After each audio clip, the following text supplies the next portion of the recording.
गांव की बहन में। फूलमती काकी, अंजलि दीदी के लिए शहर से फोन आया है, जल्दी से भेजो दुकान पे, नहीं तो फोन कट जाएगा। हाँ हाँ बेटा, अभी भेजती हूँ। अंजलि बेटा, तेरे लिए शहर से फोन है, सब काम छोड़ के जल्दी जाके सुन ले, नहीं तो फोन कट जाएगा। हाँ माँ, अभी जाती हूँ, जरूर मीनाक्षी दीदी का फोन आया होगा। हाय अंजलि। नमस्ते दीदी, मेरा मतलब हाय, कैसी हो आप? यहाँ तो सब ठीक है। मामा मामी कैसे हैं? तू कैसी है? मेरे तो एग्जाम्स होने वाले हैं, हर रोज कॉलेज जाना पड़ता है, lectures, extra classes, private coaching. ओ मैं तो इतना थक जाती हूँ, क्या बताऊँ। आपकी कॉलेज वाली बहन जी आपको इतना पढ़ाती है, तो घर कब जाती हैं आप दीदी? अरे नहीं नहीं, ये सब सिर्फ मेरी प्रोफेसर नहीं पढ़ाती, मैं अलग से दूसरे टीचर्स के पास भी पढ़ने जाती हूँ। दीदी फिर तो आप बहुत थक जाती होगी ना, आप ना पैदल मत जाया करो, टांगा ले लिया करो दीदी। नहीं मेरी भोली बहन, ना मैं पैदल जाती हूँ, ना ही यहाँ टांगा मिलता है, मैं बस से जाती हूँ और थोड़ी दूरी के लिए रिक्शा ले लेती हूँ। सच्ची? वहाँ पर टांगे नहीं बस चलती है? वाह, वो भी हर रोज? हमारे गांव में भी बस आती है, दिन में 2 बार। यही तो खास बात है शहर की, यहाँ बसें पूरा दिन दौड़ती हैं सड़कों पर, और सिर्फ बसें ही नहीं, कार, स्कूटर और ट्रक भी, और तो और थोड़ी दूरी पर तो हवाई जहाज भी है, जहाँ से हवाई जहाज आसमान में उड़ते हैं। अच्छा दीदी, मैं फोन रखती हूँ, बुआ जी फूफा जी को मेरा नमस्ते कहना। हाँ माँ, हम लोग शहर में क्यों नहीं रहते? बुआ जी, फूफा जी और मीनाक्षी दीदी तो शहर में ही रहते हैं। अरे क्योंकि तेरे बुआ जी की शादी शहर में हुई थी, इसलिए बेटा। शादी से पहले वो भी तेरे पापा और दादा दादी के साथ गांव में ही रहती थी। तो फिर बा, मुझे शहर भेज दो ना, मैं भी शहर देखना चाहती हूँ। इतनी बार मीनाक्षी दीदी से शहर के बारे में सुन चुकी हूँ, अब मैं भी वहाँ जाकर देखना चाहती हूँ। बस आप मुझे शहर भेज दो। ठीक है, इस बार गर्मियों की छुट्टियों में कुछ दिन रह आना शहर, अपनी बुआ के घर। अब तो खुश ना? हाँ माँ, बहुत खुश। आप देखना मैं शहर जाके कितने मजे करती हूँ। अंजलि अगले दिन स्कूल जाती है और वहाँ अपने सारे दोस्तों को अपने शहर जाने की बात बताकर चिढ़ाती है। अरे श्रद्धा, शीतल, सरोज, तुम लोग इन गर्मियों की छुट्टियों में कहाँ जा रही हो? एकादशी वाले गांव के मेले में। हम तो दूसरे गांव में नानी के घर जाएंगे, उनका घर नहर के किनारे है, बड़ा मजा आएगा। हम इस बार कहीं नहीं जा रहे, बल्कि हमारे घर में रहने के लिए मेहमान आएंगे। और तू?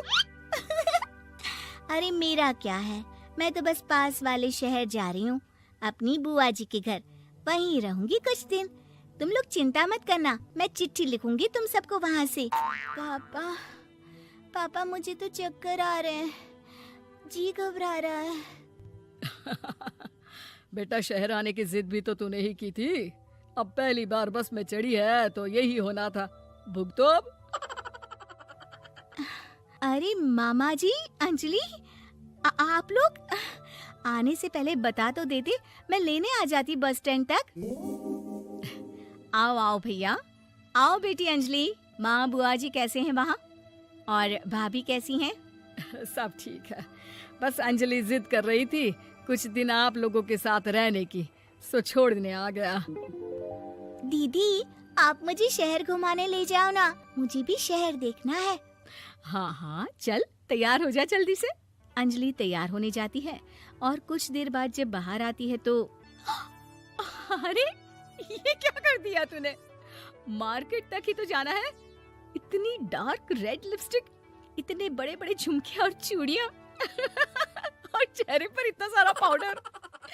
मेरी बहन, ऐसे नहीं चलेगा, जा और ये सब हटा के आ। अरे कैसे, क्यों? मैंने शहर आने के लिए इतनी मेहनत से ये सब इकट्ठा किया था, और वैसे भी मैंने देखा है मोहल्ले की राधा काकी के टीवी पर एक फिल्म चल रही थी, उसमें हीरोइन ना ऐसे ही तैयार होकर जाती है घूमने। सब पता है मुझे, मैं तो ऐसे ही जाऊंगी दीदी। अंजलि शहर की चकाचौंध को देखकर बहुत हैरान और खुश होती है। ऊंची ऊंची इमारतें, सड़क पर दौड़ती गाड़ियाँ, बड़ी बड़ी दुकानें, उसकी एक्साइटमेंट का ठिकाना नहीं था। दीदी, ये छोटा सा कमरा सड़क के किनारे क्यों रखा है? इसमें कौन रहता होगा? ये कमरा नहीं, पीसीओ है, पीसीओ। यहाँ पर लोग फोन करने आते हैं, सिक्का डालकर। ओह, हमारे गांव में तो दुकान पे ही जाते हैं बात करने। अच्छा चल, तुझे रेस्टोरेंट में खाना खिलाने ले चलती हूँ। Excuse me, 2 plate noodles please and 2 Cola. Meenakshi को ऑर्डर प्लेस करते हुए अंजलि बहुत ध्यान से देखती है और थोड़ी ही देर में ऑर्डर लेकर वेटर आ जाता है और खाना टेबल पर रख देता है। अरे, ये लंबी लंबी सेवइयाँ खाते कैसे हैं दीदी? और इसके साथ कोई अचार, प्याज, मूली कुछ भी नहीं दिया, बस ये छोटा सा पेट खुजाने वाला दे दिया है। गांव में तो छोटे छोटे चावल ही होते हैं जो कि हाथ से ही खा लेती हूँ। अब इसे कैसे खाऊं दीदी? एक्सक्यूज मी, एक चम्मच प्लीज, और लिटिल प्याज और अचार और मूली और एक गिलास मट्ठा, वो बाद में। हाँ, अब ये सब सुनकर आसपास बैठे लोगों को हंसी आ जाती है। मीनाक्षी भी अपनी हंसी किसी तरह रोकने की कोशिश करती है और वेटर मुस्कुराता हुआ वहाँ से चला जाता है। अंजलि समझ नहीं पाती कि सब किस बात पर हंस रहे थे, लेकिन वो छिप जाती है। दीदी, मुझे लगता है कि मुझे इन सेवइयों को ऐसे ही खा लेना चाहिए, इसी पेट खुजाने वाले कांटे के साथ।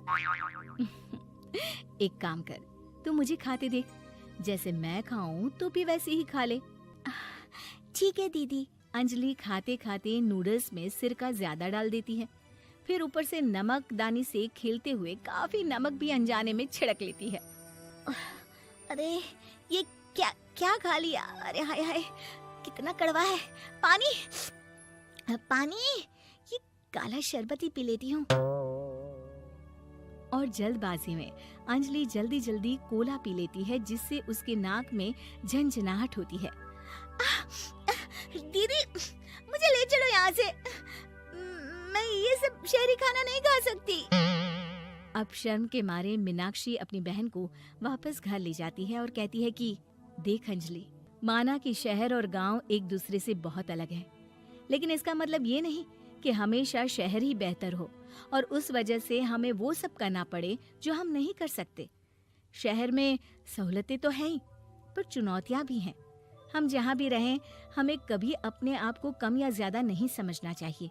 और किसी भी नई जगह में ढलने में समय लगता है, उसके लिए तुम्हें दूसरों की नकल करने की कोई जरूरत नहीं है।